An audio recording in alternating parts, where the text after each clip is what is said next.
semua hal yang patut dan harus kita hafal, SKP, PPI, terus BHD gitu. Soalnya nanti rata-rata yang digecek sama surveyor itu, pengalaman saya di rumah sakit sebelumnya ya, itu non medis dan para medis tuh jarang jadi sasaran untuk hal-hal seperti ini gitu. Jadi biasanya yang tidak memberikan pelayanan pasien langsung ya, langsung pada pasien, sebenarnya ada farmasi juga memberikan pelayanan ya gitu, cuma pelayanan. tidak memberikan pelayanan yang gini-gini Ya. pikiran gitu. Jadi bantuan hidup dasar ini merupakan, namanya juga bantuan hidup dasar, membantu orang untuk hidup. Tanda kehidupan itu kan adanya denyut jantung sama denyut jantung sama nafas. Sama nafas. Nah, apabila tidak ada denyut jantung atau tidak ada nafas, berarti orang itu dianggap tidak hidup, tapi bukan berarti sudah mati ya, tidak hidup gitu. Nah, makanya diberikan bantuan hidup dasar. Bantuan hidup dasar itu terdiri dari dua: pemberian bantuan pijat jantung supaya membantu jantungnya berdenyut pada pasien pada korban henti jantung, dan bantuan nafas pada orang yang tidak bernafas. Tetapi pada masa pandemi COVID-19, pemberian bantuan nafas tidak direkomendasikan karena dikhawatirkan akan menyebarkan virus corona SARS-CoV-2 gitu. Jadi yang kita berikan, yang kita lakukan pertolongan hanya pemberian pijat jantung saja gitu. Pada pasien yang gimana? Pada pasien yang pingsan, terlihat pingsan, atau kita yakin, kita tahu dia ada masalah di kardiovaskular, ada masalah di jantung gitu. Misalnya kalau skenario-nya di sini mungkin pasiennya udah ngambil obat dan kita tahu obat-obatan tersebut ada obat-obatan kardiovaskular, tiba-tiba dia kolaps. Kita yakin langsung berpikir ke sana kan gitu. Oh, jangan-jangan kardiovaskular yang macam-macam gitu. Kayak gitu. Jadi, tapi kalau pada bantuan hidup dasar, skenario apapun diberikan bantuan hidup dasar. Kecuali yang tidak diberikan bantuan hidup dasar, ada beberapa hal. Satu, kalau dia ada tanda do not resuscitate. Kalau dirawat inap, misalnya tanda DNR itu dengan gelang do not resuscitate, tidak boleh diresusitasi, atau DNR itu dengan gelang, tandanya gelang Nggak tahu. gelang Emang ungu. ada gelang ungu? Kancing sih kita Ada di sasaran keselamatan pasiennya, itu Tapi di kita ada identifikasi pasien ada kancing ungu. gitu.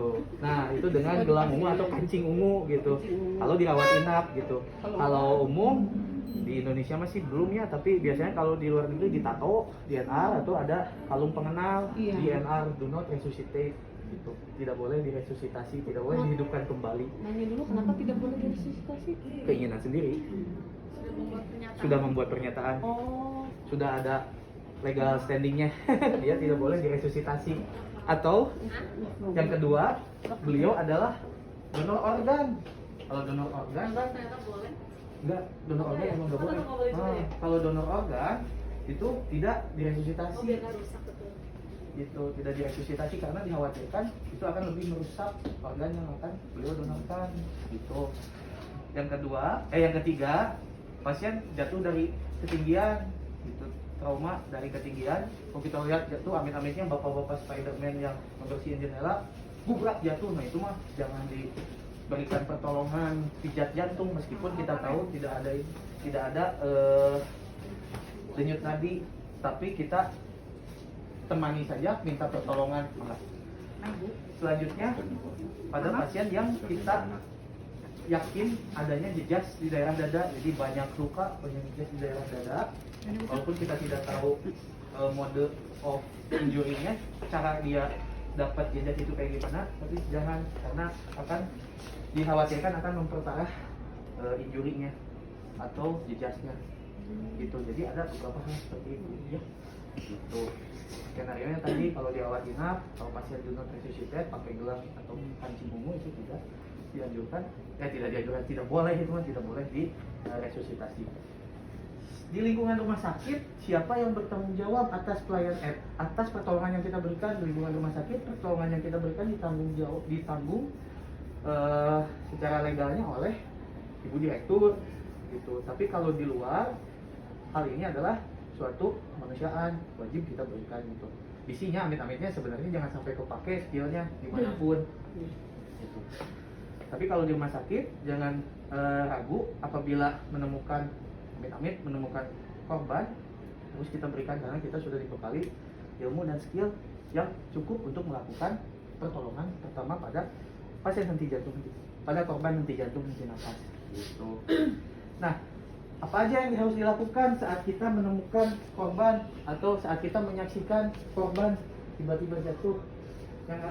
Yang pertama kali harus dilakukan adalah mengecek kesadarannya, memeriksa kesadarannya. Dengan cara seperti apa?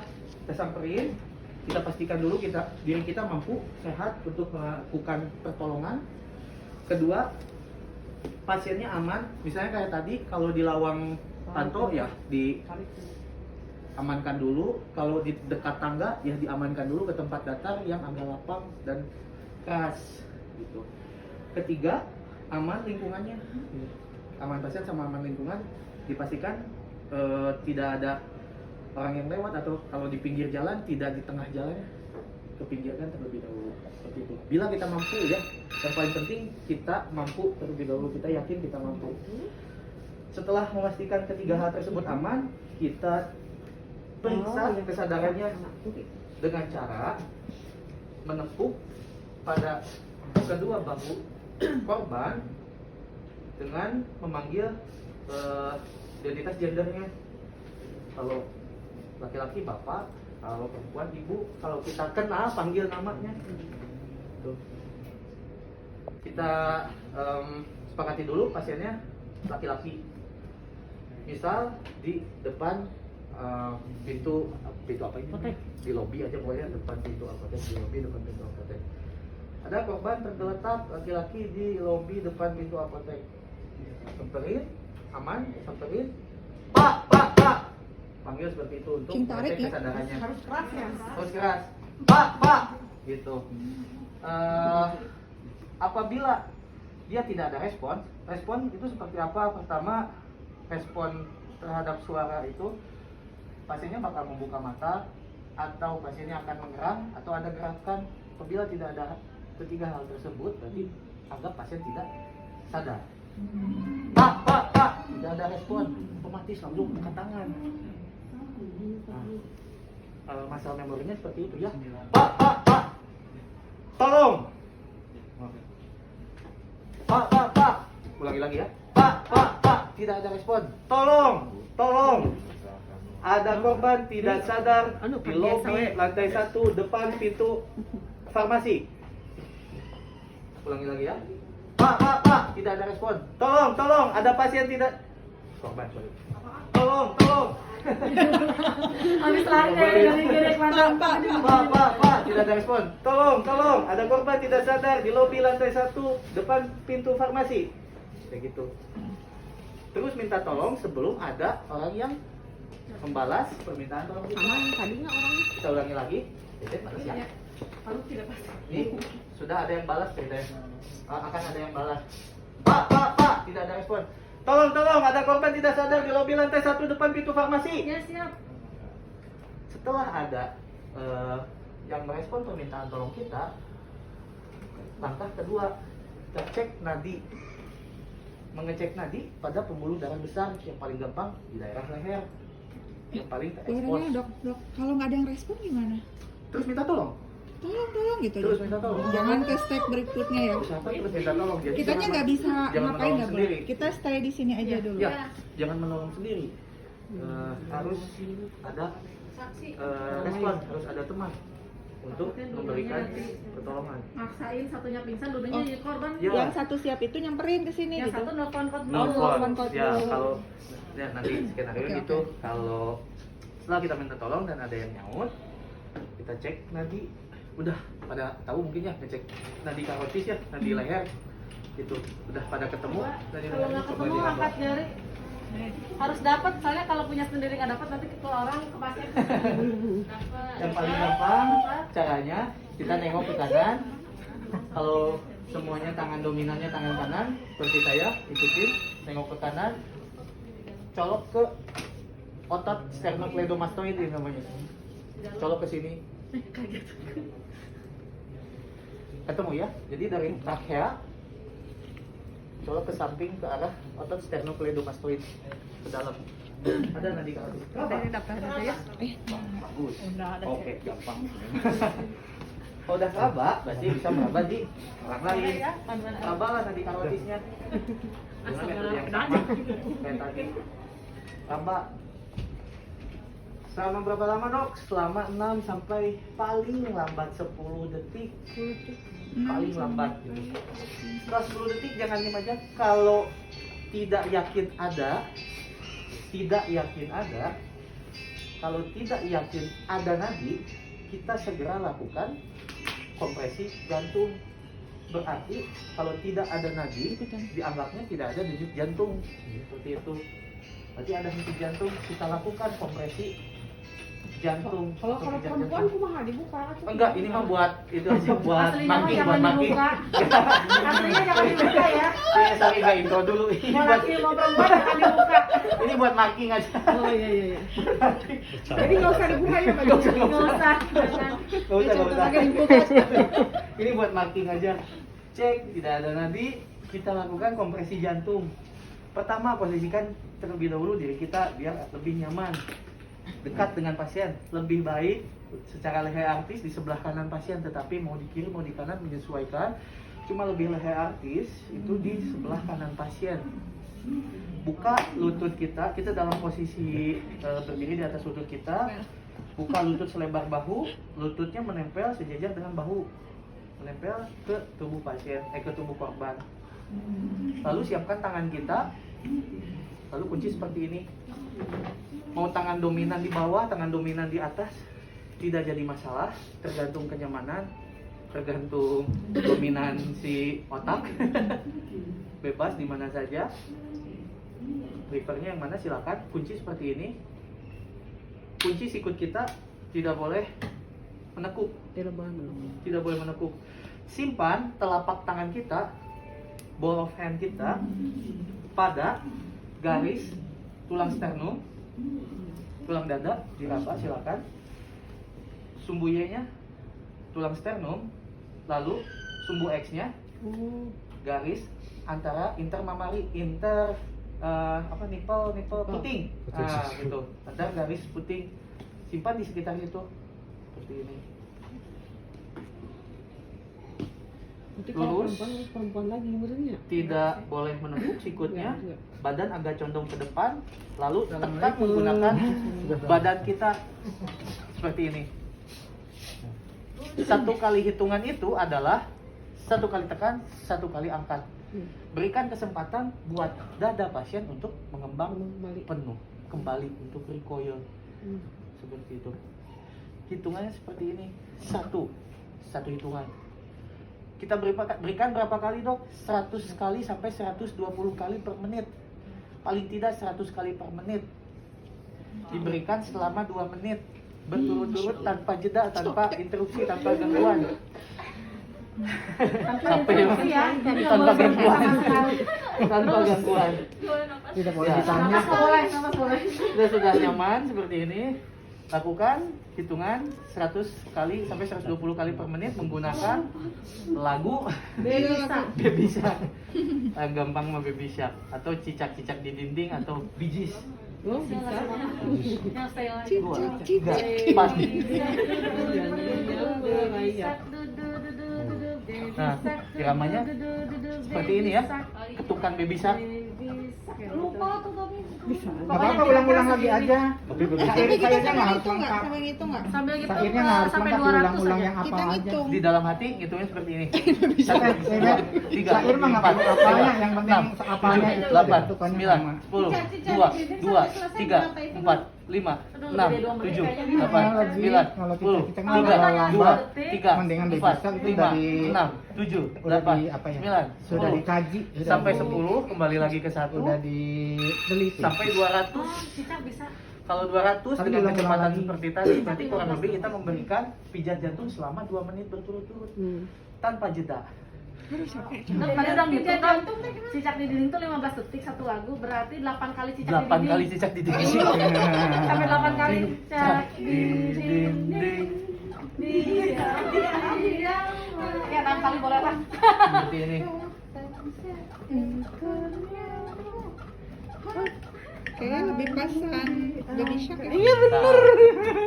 Atau pakai metronom kalau mau latihan seperti ini. Ini 100 kali kan? Terus kalau mau ganti gimana? Kalau capek nih. Tapi temennya temen yang 200. tadi diminta Kita udah tolong hitung. panggil kodlu harus balik lagi Sampai 200. dengan ninggalin Setelah 200 hentikan sampai kompresi tim kodlu jantung. datang. Raba nanti lagi. Ini Tidak yakin ada, lakukan kompresi lagi. Sampai kapan dok? Sampai kita capek, sampai penolong datang, sampai pasien sadar. Sampai penolong datang sampai sadar. sampai pasien dinyatakan meninggal. Oh. Kalau kita nggak mampu lagi Gitu. tenaga udah nggak usah dipaksa. Kalau kita capek, lebih dari Kalau penelitian sudah- setengah jam berturut-turut. Kalau kita sudah tidak 10 ada- menit biasanya Ya. pasien sudah meninggal biasanya.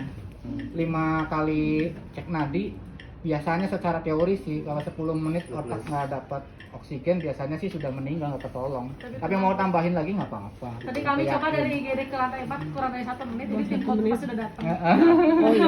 Telepon kodenya ke siapa? Oh, Nol. telepon Nol. nol. Nol dari? Dari mana aja? Dari mana aja? Lewat Dari telepon telepon 0, suruh pencet mana? 0. Ada korban di sini panggil kodlu. Kalau pingsan. Ada kalau bisa pingsan ada nadi mah berarti nggak usah ya. Iya. Tidak Nggak usah. usah, temenin aja korbannya. Temenin aja, panggil kodlu mah Panggil, tetap. suruh sadar aja buka mata tapi ada nadi ya. Nggak usah gitu berarti kan. Suruh buka mata, ajak ngobrol. Tapi Apa jangan ya? suruh duduk. Eh, Misalkan nadinya masih lemah, berbaring aja atau miring mantap langsung nggak apa-apa. 200, Miring mantap. stop, cek nadi, Ya. Boleh kalau mau tidak ada kan dibangunin nadi, bu. lanjut. Boleh. 200, stop. Ingat, setelah 200, stop, cek nadi. Sampai Ya. 5 kali ya? Sampai keluar Seperti nadinya. itu. Sampai keluar Nah. nadinya. Kalau masih Eh, kuat tenaganya, manis-manisnya? Kalau sendirian 200, stop, 10 menit cek nadi, ada nadi. Kita lakukan apa? Kita lakukan posisi Cepi ngomong pemulihan. Cepi di lantai. Gitu. Miring mantap. Posisi pemulihan. Cepi ngomong. Tuh, posisi miring mantap. Berhubung yang paling muda dan paling langsing di antara tim. Yang paling muda. Oh, enggak. Dokter ininya peraganya. Oh iya, satu Korban, lagi korban. perlu disampaikan ya, di dalam tim kodlu itu ada satu petugas farmasi. Tujuannya adalah memastikan obat-obat emergensi yang dibutuhkan oleh tim kodlu itu selalu tersedia di tas, bukan di troli ya, di troli ongko kalau sudah nyampe unit. Tapi yang dibawa sama tim kodlu berupa tas juga harus diisi itu. Posisi pemulihan itu diberikan kalau ada nadi. Kalau ada nadi. Kalau Kalau nggak ada ada nadi, nadi, kalau nggak ada nadi, kompresi kan kalau nggak ada nadi. Algoritmanya seperti itu. Iya. Tidak ada nadi, kompresi, ada nadi, posisi pemulihan. Iya. Gitu. Kalau kita udah menemukan, Pak, tidak ada respon, kita minta tolong, kita cek, ternyata ada nadi, langsung posisi pemulihan. Fungsinya apa? Yang pertama, fungsinya agar sirkulasi ke otak lebih maksimal. Yang kedua, menjaga patensi jalan napas. Lidahnya Menjaga ke apa? belakang. Patensi jalan napas. Patensi? Lidah. Paten, jadi lidahnya nggak jatuh ke belakang. Kalau jalan posisi napasnya duduk, tetap terbuka. apa posisi begini, lidah Gitu. cenderung Recovery jalan. position itu sebagai berikut langkahnya. Kalau posisi begini nggak Pertama, dimiringin sudah ada nadi. Ini. tangan yang dekat dengan tubuh kita disimpan seperti ini untuk bantalan, untuk Pipi. sanggaan ke kepala dan leher. Tangan yang jauh peluk seperti ini. Kaki yang jauh dari kita ditekuk seperti ini. Setelah menekuk, kita pegang bokong Sama. dan bahu. Kita tarik, Tarik ke arah mendekati kita. diri kita. Mendekati kita. Nah, ini dibenerin lagi. Tangan yang tadi dipakai. Ini posisi pemulihan. Mengapa cenderung harus ke kanan? Ketika jantung ini sudah berdenyut dan masih lemah denyutannya, kalau posisi jantung ada di bawah, dia bebannya lebih berat dibandingkan ketika jantung ada di sini di atas. Karena denyut jantung itu masih lemah, baru berdenyut ibaratnya kayak gitu. Dan tidak boleh langsung duduk karena sirkulasi harus datar. Karena fungsi jantung memompa, kalau kita duduk berarti tekanan ke atas lebih berat mompanya. Gitu. Jadi posisinya harus miring mantap seperti ini, recovery position.